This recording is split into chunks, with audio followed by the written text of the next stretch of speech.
the legacy of a slave, born emperor, a knight defying gods, and a hero making a pact with a demon, wondering if they would be remembered for their downfall or their rise. The scene then shifts to the story of a foolish leader, seemingly dead in the eyes of time, but concludes that neither scenario truly aligned with his own fate. He only knows that he betrayed the emperor. In his final moments, he pondered why he was recalling these specific memories. Cain thought that his life would have been glorious if everyone he knew came back to life. Hilo, the rebel leader, questioned Cain's foolishness. Cain reflected on his past, starting as an orphan at 9 years old, crafting his own weapons, and eventually dominating a dukedom after a fight that began on a whim. In his final moments, Cain expressed regret for many things. Halo then cried out Cain's name. Halo, distraught, knelt over Cain's dying body, repeatedly crying out his name. Cain's eyes closed as Halo cursed him. The scene then transitions to a peaceful watery blue environment showing only a pair of feet. Cain found himself in an ethereal, blue, watery space, questioning if this was the afterlife or death itself. He wondered if this serene state was true freedom. He then recalled Halo crying over him. Cain believed Halo would manage on his own, despite Halo having called him a friend, which Cain considered rude. He then noticed something, and suddenly, intense blue lightning began to emanate from his body. Cain's eye glowed red amidst the blue energy, expressing confusion. The scene then shifted to a baby's hands, and an older man with a kind smile commented on the baby being born healthy and beautiful, again with a confused exclamation. Halo, the older man, held the baby, comparing him to his own father. Another person remarked that the baby was not even sturdy. Halo expressed confusion about what was happening, wishing the baby to grow strong and healthy, and recognizing him as his youngest grandson. He noted that the baby was wrinkled but looked rather sturdy. The baby then let out a cry. The baby Karen cried loudly, expressing confusion about his situation, realizing he had become Halo's grandson. The scene then transitioned to a quiet town with a grand mansion. A scholar lectured Karen, explaining that Cain, the knight who defied the gods, led a civil war for 10 years. Despite his efforts, Cain couldn't prevent his father from pursuing a wrongful path, ultimately becoming a symbol of everything undesirable about a knight. The scholar concluded his lesson on modern imperial history, then asked Karen for his thoughts. Karen, seemingly surprised, suggested that his grandfather did his best to restore his friend's honor. Karen added that the dukedom Cain fought against was already weakened. The scholar asked if he truly believed that. Karen, the youngest son of the duke and grandson of Count Dale, then stated that his grandfather needed to atone again to the dead heroes, referring to Halo. He then provocatively asked the scholar if he knew his grandfather was absolutely crazy. The scholar expressed shock at Karen's words. The scholar asked for clarification on Karen's statement. Karen explained that for his grandfather, allowing Cain to live with another defeat would be a greater insult than killing him. He asserted that Cain was destined to die, regardless of his actions, and was not a hero. He speculated that Cain might have wished for a glorious death. Karen then mused that if it was the emperor's will, all must die, but if it was the duke's will, it was a betrayal. He further suggested that if Cain tried to die, he was trying to save Hilo from a temporary victory, becoming a perpetrator for the sake of a revolution, and asked if the scholar agreed. The scholar was amazed that a mere 6-year-old could conceive of such a complex idea, but worried that agreeing with it would lead to accusations of blasphemy. He admitted he had never encountered such a narrative before. Karen then scoffed, and the scholar reacted with surprise as Karen revealed he was just kidding, sporting a mischievous grin. Karen, now grown, asked why someone looked so rattled. He stated his current name was Karen Reston, the youngest son of the Reston dukedom. Having lived freely for 20 years, he explained that it took him a while to piece everything together, but ultimately, he realized he had been reborn as Karen, the son of Halo Reston. Karen lamented that his clueless dad dared to make him atone, believing he should have performed good deeds instead of just saving. He then observed a man asking if he was Halo's youngest son and confirmed that the man was his father. He cleared his throat. Karen's father asked if Karen was his friend. Karen confirmed, then noted his father was still working and worried about his uncle. His father apologized and Karen asked for what. His father explained that as Karen knew his uncle had awakened magic power. Karen's father expressed concern that his worries might have become a burden to Karen. Karen interrupted him, asserting that no matter what anyone said, his father was the greatest father to him. His father, visibly moved, faltered as he tried to speak Karen's name. Karen's father, overwhelmed with emotion, embraced Karen, declaring him the greatest son. He affectionately called him, "my boy." The father then suggested they go to dinner, asking what Karen would like. Karen enthusiastically replied that he wanted meat. At night, Karen lay in his bed holding a glowing crystal ball, anticipating the awakening ceremony. He mused about the ceremony, asking what it entailed, and realizing it was a 90-year-old family ritual. Karen's father expressed relief that Karen was giving up on magic, despite their family's creed that one couldn't live without it. Karen responded that he couldn't care less. His father explained that not everyone could awaken magic, and even if they could, they weren't obligated to continue family traditions. He also mentioned a dangerous secret, passed down only to the family head. Karen, intrigued, asked if it was a secret that granted special abilities or wishes. He expressed interest if it was compelling. His father seemed hesitant, admitting only a little interest, wondering if it was about living freely like everyone else. Karen's father scoffed, warning him to run if he was mocking his friend's wish. Karen conceded. Karen stated that when he became head, he would know all the secrets his father couldn't tell him. The scene then shifted to Karen undergoing the awakening ceremony. Blue magic energy swirled around him as he realized his father had deceived him. Karen, now glowing with potent blue magic, declared with a determined and slightly sinister grin that he had sensed his magic manifesting a long time ago. Karen and his family arrived at a grand train station. Karen expressed awe, and his father asked if he was amazed. Karen confirmed it was his first time on a train. Someone then stated that many of the technologies used there were possible due to their dukedom's sponsorship. Another person exclaimed they knew it. Karen's father was flattered by a lady's compliment, who then added that his clueless son wouldn't know. Karen's father proudly affirmed something. Karen expressed how proud he was of his father, stating it was true. His father, while embarrassed, acknowledged that he might not have awakened magic, but he alone supported the entire Reston dukedom's finances. The narration added that Karen also had a mother who was always kind. Karen reflected on his father's devotion to his family, concluding that they were truly the perfect parents. He then looked out a window, noticing a vast, ancient wall. The narration identified the vast structure as the Reston family castle. Karen identified the location as the Azura Sea Fortress. He then spotted someone, realizing it was Hilo Reston, who now appeared much older and powerful. Karen smiled slyly, contemplating anyone who had gone down in history. He then declared his unwavering determination to become the exact opposite of Hilo, vowing to ensure that Halo's troubles would be in vain. Karen, enveloped in a sinister aura, declared he would be the worst trash in Reston. He ominously told Halo to wait for him as his precious youngest son was coming. Grand Reston Castle with a carriage approaching it. Chapter Zhou 2. A grand, golden train pulls into a bustling station, its arrival accompanied by a sense of awe. Someone announces that the third young master has arrived, and another voice welcomes him, stating that it has been a while. A fair-haired man, greeted as Heinrich, is asked if it has been a year and how he has been. Heinrich replies that thanks to the Duke's grace, he is always well. A younger boy with blonde hair observes a group of knights, wondering if they are the Sea Wave Knights. He thinks to himself about these individuals, speculating if they have noticed that he has already awakened his mana. He further considers that these knights are definitely different from the ones in their territory, though he acknowledges that this is to be expected when comparing them to the Sea Wave group. He muses that it is only a matter of time before hears about it, but decides it does not really matter. An older man then directs the group, offering to guide them to the main palace. The younger boy, waving, readily accepts and tells them to lead the way as they begin to depart from the station. Attendants inform Heinrich that the Count has asked him to wait while greeting the family elders, and they assure him he can call them anytime if he needs anything. Heinrich acknowledges their words, thanking them.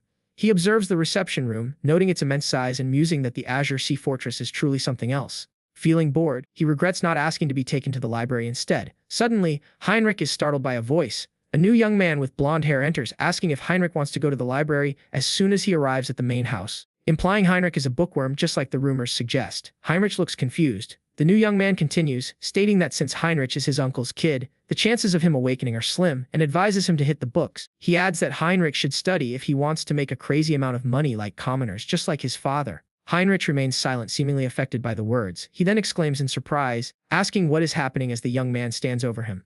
A small orange-haired character with glowing hands confronts a taller, unseen individual, asking if they want to go. He declares that since it has come to this, he will use a bit of his magic power to give a preview. The taller individual with a glowing blue eye then asks if there's a mad dog growing up in the main house. The orange-haired character looks shocked and questions in disbelief, exclaiming in shock and wondering how this is possible. Heinrich, now visible with light hair and emanating blue energy, demands to know when the other person awakened their magic power, stating that his father never mentioned anything about it. Heinrich then confidently states that of course his father didn't know, as he himself doesn't even know. Turning serious, Heinrich says that, more importantly, they have a problem, addressing the orange-haired character as his dear brother. The orange-haired character responds with a confused sound. Heinrich then concludes by questioning if there is a need for two mad dogs in this house. A white-haired young man with glowing blue eyes and a sinister smile tells another young man with brown hair that he will be taking a certain role and asks his brother to step aside. The brown-haired young man, looking shocked, demands to know what the white-haired young man is talking about. The white-haired young man then declares that it is time for a beating. Behind him, a shadowy, horned figure with glowing pink eyes manifests. The brown-haired young man prepares for a confrontation, his body glowing with purple energy, and expresses his surprise. Later, in a grand room, an older man with glasses remarks that someone has already awakened. One of the three accompanying captains confirms this, stating that the three captains of the Night Order have verified it. The older man acknowledges this information. Raphael, the second young master of the Reston family, expresses his frustration that someone awakened their magic power without informing the main family. He questions Pale, asking what he is plotting. Pale Reston denies any involvement, stating that he did not know either. Tails, the first young master of the Reston family, intervenes, telling Raphael to refrain from baseless speculation. Tails explains that Pale has not awakened his magic power, making it understandable that he would not have noticed. Raphael, however, scoffs, finding the situation pathetic. In the grand hall, Raphael stands by a window, arms crossed, while Pale sits somewhat dejectedly on a couch. Tails is also seated, with Heinrich, the chief butler, standing nearby. Heinrich approaches Pale, who offers only silence in response. Pale then turns and walks away from Heinrich, who watches him leave. Suddenly, a frantic servant bursts through the doors, urgently calling for the chief butler. Heinrich, surprised, asks what is happening. The servant, visibly trembling, struggles to articulate his message. An unknown man watches the scene unfold with an intrigued expression. Meanwhile, Pale lies unconscious in a bed, enveloped by dark, swirling magical energy. Pale rest in Endajartar Tails rest in a man with dark hair, looking surprised, points ahead and exclaims that it is the second young master. The second young master, a man with blonde hair tied back and intense blue eyes, stands with an imposing presence. Behind him, another man with lighter blonde hair attempts to mediate, stating that there must be a misunderstanding. The second young master's face is then shown contorted in a furious expression, his eyes wide with rage. In a luxurious room, a younger boy with blonde hair, dressed in a white shirt, stands looking at another boy who recoils or falls back near a plush couch, letting out a surprised sound. An arm reaches out towards the standing boy. The standing boy bows politely and begins to introduce himself, saying, "Greetings, I am..." However, he is abruptly cut off by an angry voice exclaiming, "How dare this insolent pup who knows no manners!" The older blonde man with a ponytail strikes a young blonde boy, who grunts in pain from the impact. The older man then kicks the young boy, sending him flying.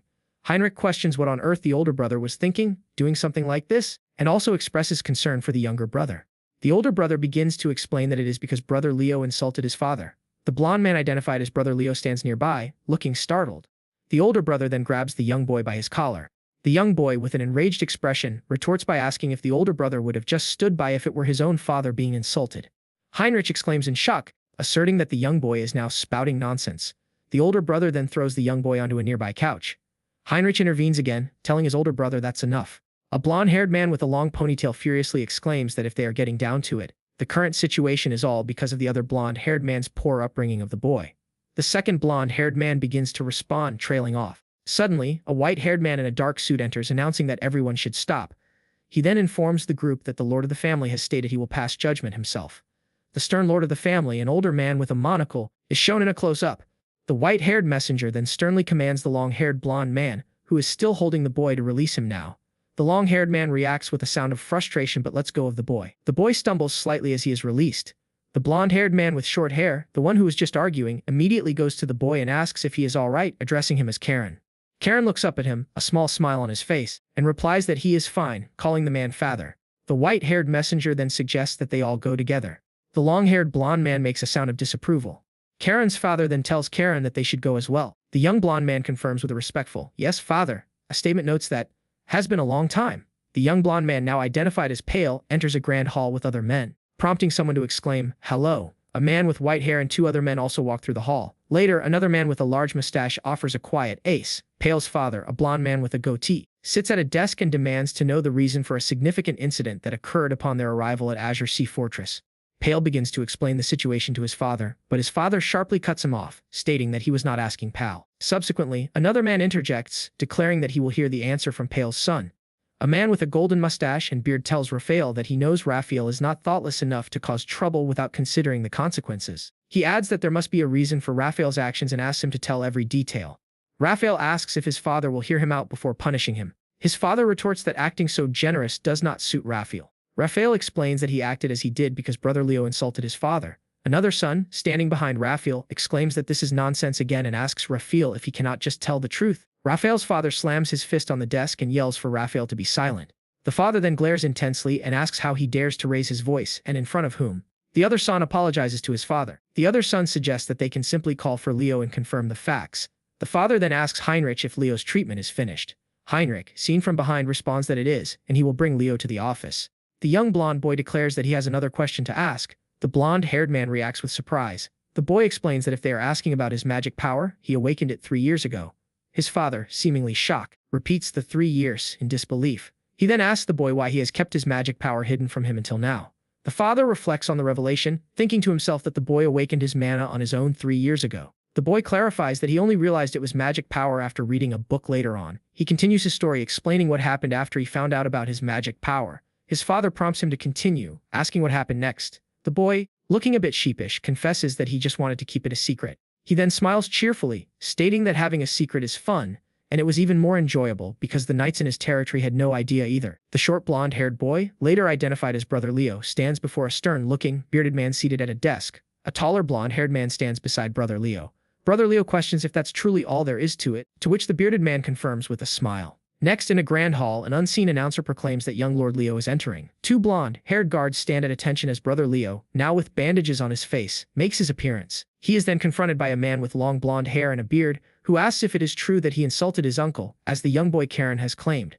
Brother Leo appears flustered and attempts to explain himself. Karen then tearfully apologizes to his grandfather. Brother Leo, observing Karen's sudden display of pity, reacts with shock. Karen elaborates on his apology, stating that even though Brother Leo made fun of his father, calling him a vulgar man obsessed with money, and an incompetent, arrogant person with no right to the succession, he still should not have hit Brother Leo and has committed a great sin. Brother Leo, looking horrified, vehemently denies saying any of those things. A person with a bandaged face and a red eye cries, tears streaming down their face, their expression conveying deep distress. An unseen individual asks Leo if what Karen said is true. Brother Leo, his face bandaged and his eyes covered, trembles in fear, clutching a white cloth. A blonde-haired man with a mustache looks at Leo, awaiting his answer. Leo, his voice clear, confirms that it is true. Several men stand in a grand room, looking on as Leo makes his confession. The blonde-haired man acknowledges Leo's statement. The blonde-haired man puts a hand to his forehead, appearing to ponder the situation. He announces that since the awakening ceremony is tomorrow, he will postpone the punishment for both of them until after it is over. A large, intricate castle stands illuminated against the night sky. The blonde-haired man dismisses everyone to rest, instructing them to keep his words in mind. Another unseen individual asks Heinrich for his thoughts, specifically about Pale's son. The white-haired man informs his lord that there are many aspects of a situation that his lord would find interesting. The blonde lord agrees, acknowledging the boy as an interesting one. The white-haired man explains that the boy awakened his magic power on his own 3 years ago and has hidden it until now. The lord then adds that the boy seemed to question the skill level of the knights assigned to Pale's territory.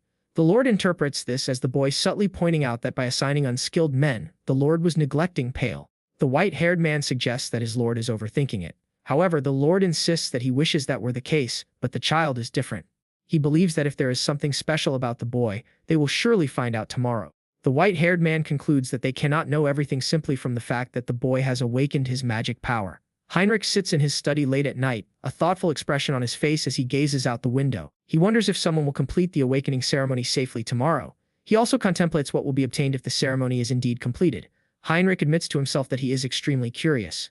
Under a luminous full moon, the vast city and its grand castle are bathed in a soft glow. The scene transitions to a mystical forest, illuminated by the same radiant moonlight. A powerful energy emanates, pulling the view deeper into the woods, past ancient trees and glowing particles. Finally, the perspective settles on a sacred stone pedestal, adorned with intricate carvings and a glowing rune, standing mysteriously on a circular platform in the heart of the forest. A mystical blue light illuminates a dark, ancient forest with thick tree branches framing the scene. At the center, a large dark boulder rests, emanating a subtle, glowing light blue line across its surface. Below it, an ornate stone structure, adorned with intricate, winding patterns resembling ancient knots, stands tall and weathered.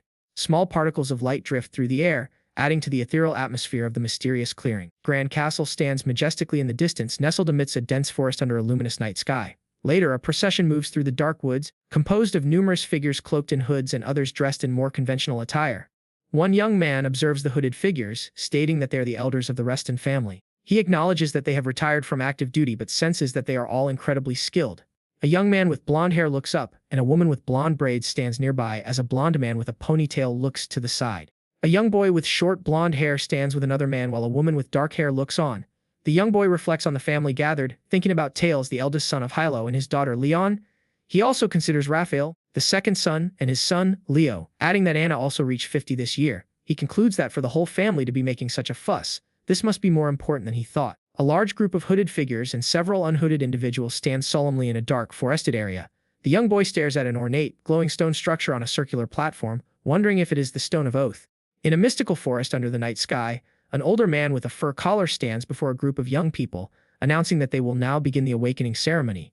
He explains that when they pass through the rift opened by the Stone of Oath, a unique world shown by the stone will unfold beyond it. He emphasizes that the world revealed by the Stone of Oath is said to be different for every person. A young boy listens intently silent. The older man continues, stating that the ceremony will conclude when they use the weapon obtained in that world to destroy the world itself. The young boy looks up and affirms, addressing the older man as his grandfather. A person stares intently, their blue eye gleaming. An older man with a distinguished beard then declares that it is good. He holds a glowing pendant, from which blue energy begins to surge. The pendant intensifies its glow, creating a swirling vortex of energy. This energy then forms a powerful column of bright blue light, rising from a stone altar where the man and several younger individuals are gathered. The column of light continues to expand and bright, casting an ethereal blue glow over the surrounding night forest. A man with dark hair looks on with a silent exclamation of distress as blue energy crackles around him, seeming to protect a young boy. An older man with white hair observes a swirling energy portal, demanding to know what is happening. The man then asks the young boy if he is scared. He addresses the boy Karen, asking if he is truly okay. Karen smiles reassuringly, telling his father that he is fine and will return. Internally, Karen questions if he is truly supposed to use a weapon obtained from the world beyond the rift to destroy his own world. Karen stands before a vibrant, ethereal portal, his back to the viewer. He turns a confident smirk on his face and states that the task before him will be easy. He clarifies his confidence, explaining that destroying things has always been his job, as an aura of energy sparks around him. An older, distinguished man with a mustache observes Karen, letting out a thoughtful hum. The older man then firmly tells Karen to overcome his fear. Karen, surprised, repeats the words, questioning the idea of overcoming his fear. Finally, Karen stands resolute, crackling with blue energy as the older man and a group of others watch him. A character appears enveloped in a blue aura, expressing extreme surprise at his new surroundings. He looks around, clearly confused, then wonders aloud about his location. The scene shifts to a colossal, burning Gothic structure under a fiery red sky, hinting at a perilous environment. Inside the building, countless bodies lie amidst bloodstains and flames. The character, now standing among the fallen, questions why such a gruesome sight exists as he cautiously steps deeper into the inferno.